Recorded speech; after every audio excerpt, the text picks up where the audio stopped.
You are Locked On Clippers Postcast, part of Locked On Los Angeles on the Locked On Podcast Network. Your team every day. Locked On Clippers Postcast. Thank you for joining me here on the Locked On Sports LA YouTube channel and listening on the Locked On Clippers podcast feed. Well, another uninspired performance leading to another loss. I say another because even though they won a couple of nights ago, it felt like they lost. Tonight's program brought to you by FanDuel. Make sure every moment is more. Right now, new customers to FanDuel get 150 bonus bucks guaranteed when you play just a $5 bet. Visit FanDuel.com/lockedon to get started. I am Pete Fox, covering sports in LA for ESPN Radio and NBC Sports Radio since 2007. And I was trying to find some music to explain the somber note of tonight's performance. I don't know if this is it or not. I don't even know if you can hear this. But I'll tell you what, that was a lackluster, uninteresting game and performance by the Clippers. So I don't know what's wrong. I don't know what can be done at this point.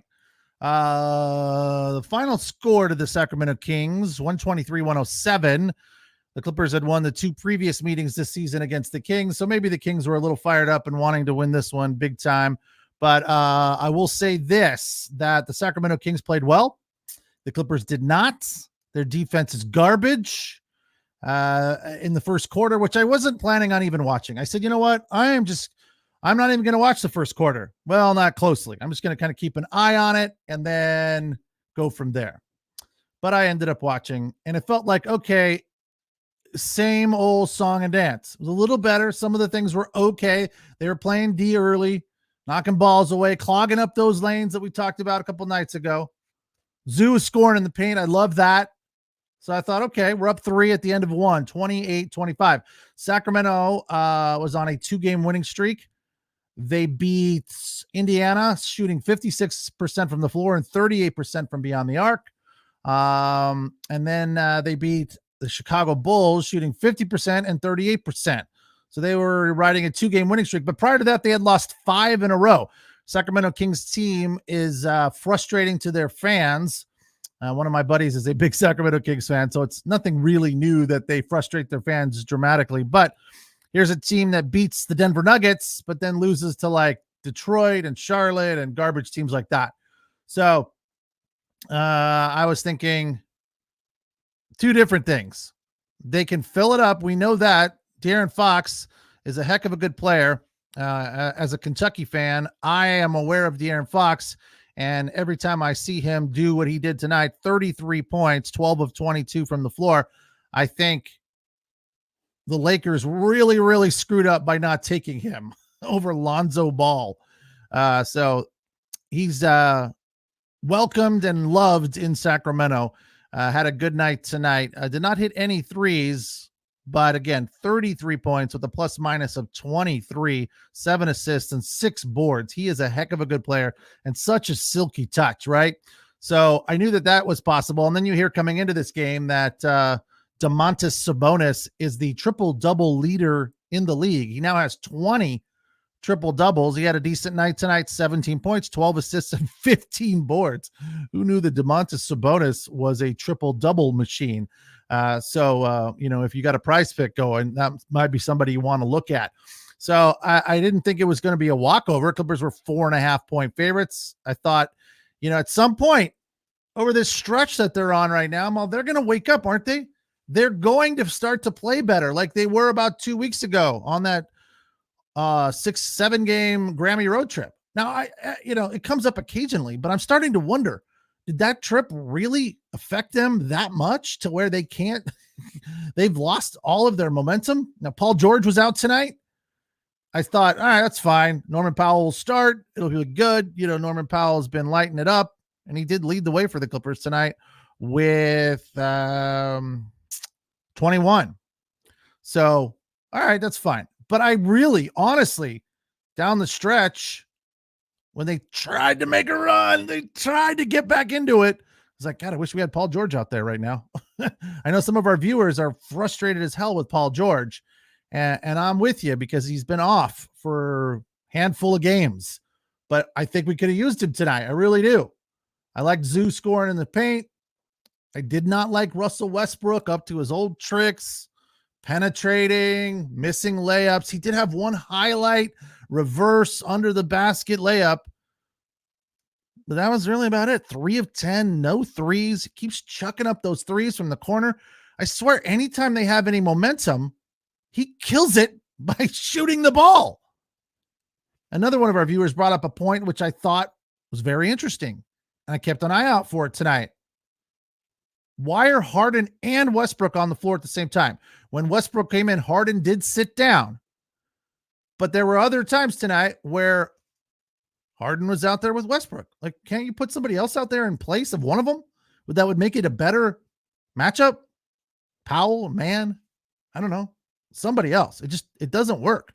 Like, one of those guys has to run the offense, not sit on the wing and try to shoot threes, especially when that other person is Russell Westbrook, chucking up bricks, Westbrick. I don't like to call people names, but it is rather appropriate. So their energy, everything was just really down. A couple of times they showed a little bit of life. Putting together the bucket list today was challenging. Very, very challenging. So much so that I had to use a couple of shots from the Sacramento Kings. There was a few times in the second quarter, Kawhi would get the double team. He would kick to an open man, Terrence Mann, or Norman Powell, and they would make the three. That's the thing that's been working for them, but they just haven't been doing it. They were moving the ball quite a bit, but they weren't moving as players. The ball was moving around to stagnant players just standing there. Prior to the Clipper game, which was on ESPN tonight, it was the Warriors and Nuggets, and they talked a lot about how the Warriors are fantastic and not only moving the ball, but the players are moving as well. They're not standing around. There's a couple times I saw, they're, running the ball around the perimeter, but they're just standing there. How easy is that to defend? Speaking of the perimeter, the Clippers' perimeter defense was once again not good. At times it was a little bit better, but a little bit better is not enough. So the question I want to talk about after the break is, are we feeling like the Clippers are just getting tired? Are they going to be able to get to the finish line? Obviously, they'll make the playoffs, but are they old? Are the Clippers feeling old? We'll get into it right after this. All right, tonight's show is brought to you in part by Grammarly. When it comes to writing, Grammarly is there to support you from start to finish. For over 10 years, Grammarly has been powered by AI technology that you can trust and help get across the points that you're trying to get when you're writing. They help you kind of crystallize your thoughts. 10 years of AI for Grammarly. I mean, AI is something that is kind of a new buzzword in technology. So the fact that they've been working on it for 10 years is really beneficial. In the past, when I've had to write scripts for radio commercials and things of that nature, getting started can be the hardest part. And that's where Grammarly comes in to help you. One of my colleagues used to say, when you start writing, the best way to do it is to just start writing, right? Grammarly gives you a step forward, kind of gets that process rolling for you. And then once you've got some stuff written out, they can help you polish it. Grammarly can help you paraphrase and rewrite certain things in a more concise way, and they do that instantly. Example, with some prompts, you want to improve this part, you want to shorten this part. That's something that always happens to me. I am way too wordy, so Grammarly helps me shorten things down. If you need to draft an important email and don't know where to start, Grammarly has suggestions to jumpstart your writing. The best part is that it is free to use. Start being more productive at work. Go to Grammarly.com/podcast to download for free today. That is Grammarly, GRAMMARLY.com/podcast. All right, Clippers fall in another uninspired, ugly, lackluster, listless performance.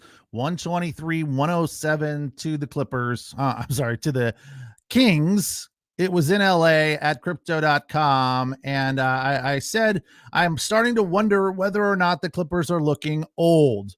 Many of these guys, the big four, are all over 30. And you cannot, I don't think, rely on Kawhi Leonard to do it all. He did a lot tonight. And at some point in time, somebody had to help. James Harden was pretty good. 4 threes out of 13, though, so his percentage was way down. They both had 20 points. Kawhi missed a ton. He doesn't normally miss that many. 7 of 18 for Kawhi. He shoots 45% from beyond the arc. He was over tonight. So I don't know if he's just tired or if he is feeling like, why do I have to do it all? It's hard to tell. His facial expressions are pretty stagnant. He doesn't emote a whole bunch. But 20 points, 8 rebounds, 4 steals, 3 assists, 3 turnovers, though. Zubats had 4 turnovers. Again, turnovers were a big part of this. Harden, 3 turnovers. Man, 2 turnovers. Norman Powell, a turnover. Russell Westbrook, a turnover. Daniel Tice, a turnover. 15 in all for the Clippers, while Sacramento only had 10. And, of course, Sacramento did a great job of turning those turnovers into points. They shot over 60% in the fourth quarter. This game was just really dull. I mean, there was just a few minutes right around the 6-minute mark of the fourth quarter, 6 and then 5, right around 4 minutes. I looked down and the Clippers had gotten it to 5. That was the 7-minute mark. And then Fox was on the bench. The play-by-play announcers were like, all right, this is when the Clippers got to make a run right now. Fox is on the bench. They got the deficit to 5. And lo and behold, they couldn't deal with the pick and roll. Sabonis and another Kentucky Wildcat, Malik Monk, were killing them. I mean, defending the pick and roll, I know as the Clippers have been pretty efficient at doing it to other teams, it seems like they are now not able to defend it. They need to take a page out of their own book and say, all right, we're good at running it. We need to now figure out how to defend it. So the 3-point was very, very locked in tonight for the Kings. And this is one of those things where the numbers don't always represent how devastating it was. 40%, 15 of 37. But they just kept banging them down at crucial times. They shot 49.5% from the floor. Again, it felt like it was a lot worse, especially when you know that the Clippers are the number 1 3-point shooting team in the league, and the Sacramento Kings are the worst team defensively against the 3. Not tonight. I don't know if that was a whiteboard message circled. They did a very, very good job of defending the 3 tonight. Clippers only made 8 of 27 for 29%. So just nothing really to go, all right, let's work on that, or take this little nugget and say, all right, we can take this and make it, the silver lining of this game. I can't find a bright spot. Let's get to the bucket list. Maybe it's in here. All right. Number 5, James Harden hit a step back 3 at the 8:44 mark of the first. That made it 36-35 Kings. So they drew to within 1 at that point. That was the second, rather, not the first. As I said, at the end of the first quarter, Clippers were leading 28-25, but at halftime, they were down 7, 58-51. So they had some opportunities there. James Harden hit a 3, started things to work in their direction, but it just started again. The Kings started peeling off threes, making buckets, and the Clippers had no answers. They couldn't stop. They couldn't stack stops. They couldn't get steals. They just really had no answer. They were listless, and their energy was very, very low through 3.5 quarters, as it has been over these last few games after that Grammy road trip. Coming out of the break, again, there wasn't a whole lot of excitement for the Clippers in the first half. Coming out of the break, Herder of the Kings hit back-to-back threes, which was just a kick in the you-know-what to the Clippers. Because at the break, they were down 7. Then Herder hits back-to-back threes to make it 66-51. That was bang, bang in the first minute to a minute and a half of the third quarter. Then at the 9:51 mark, Sabonis with a devastating left-handed facial on Zubats. That made it 68-51. So they really were pulling away. They never got to 20, but they got close. I mean, 17, 18 in that neighborhood. Then Norman Powell got going, again, leading the way for the Clippers tonight, starting in the place of PG-13, that is. Powell hit a three at the 2:59 mark of the third, and then he hit another one at the 1:27 mark. That made it 85-78. So narrowed the gap to 7 at that point.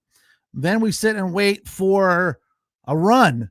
As I said, Terrence Mann had a layup and an and one at the 7:07 mark of the fourth. That made it a 5-point ball game.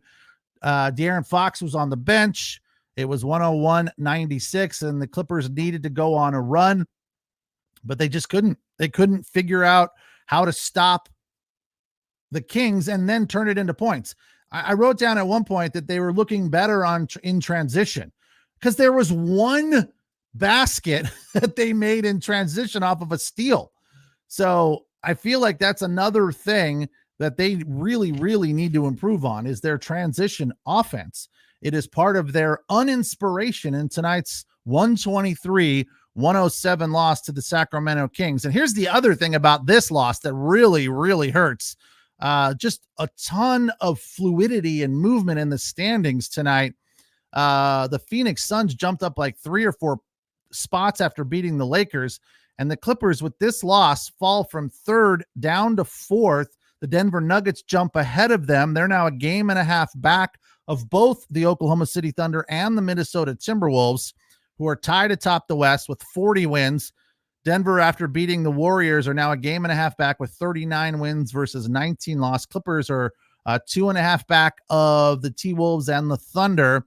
And the Kings jump from, I believe they were 7th. They jump into the 5th spot, 33-23, 6.5 back. So the Clippers have some nice comfort space there between the Kings and them. So this is pretty much, as far as I'm concerned, it can't get any worse than this. They cannot fall back to 5th or 6th and start flirting with that play-in tournament with the way that they have played this season. That would be a really, really devastating turn of affairs for them to let things slip through their fingers and get down into the 5th or the 6th spot. So the Kings are playing well right now. The Clippers are not.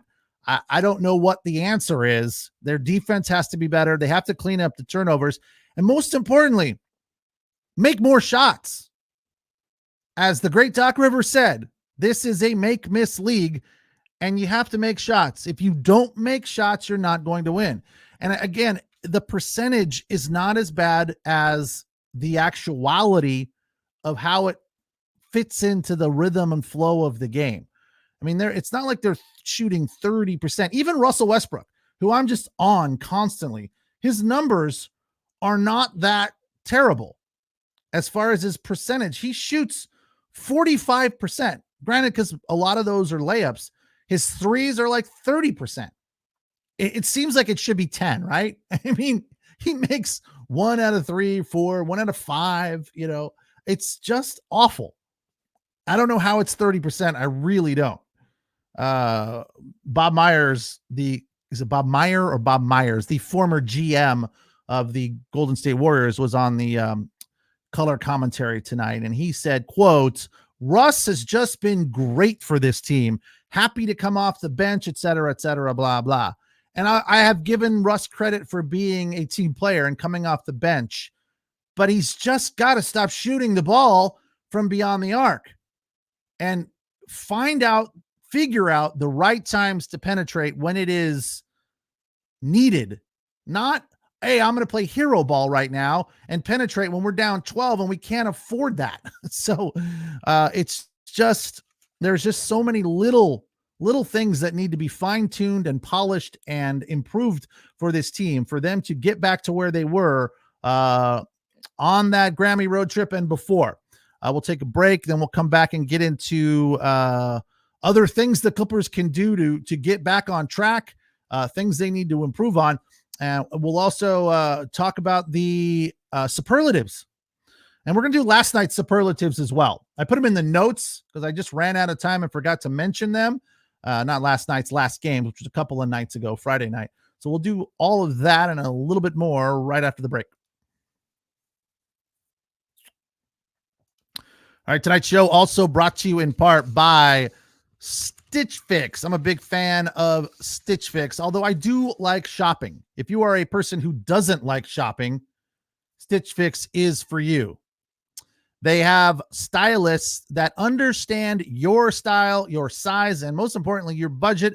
They do all the shopping for you. It's the easiest way to update your wardrobe this season. If you don't like, perusing the websites or physically getting in your car and going to a store and dealing with salespeople, then Stitch Fix is for you. You can easily update your wardrobe this year with a professional stylist that helps you find new on-trend favorites. They know what's going on. They know what works for style. And most importantly, they're going to figure out what works for you. Do you like tight things? Do you like baggy things, short sleeve, long sleeve, color schemes that go together? There's a big thing that I've known about for years. I've just been such a fan of the rainbow of colors that I like all colors. I wear a lot of blue, but I also like wearing oranges and reds and grays sometimes, blacks, as I am tonight. So, but there are colors that go with your skin tone and your personality, and they can help you figure out what color you are best associated with. So if you don't love something that you've purchased from Stitch Fix, you can send it right back. Returns and exchanges are always free. Style that makes you feel as good as you look. Get started today at stitchfix.com/lockedon. That's stitchfix.com/lockedon. stitchfix.com/lockedon.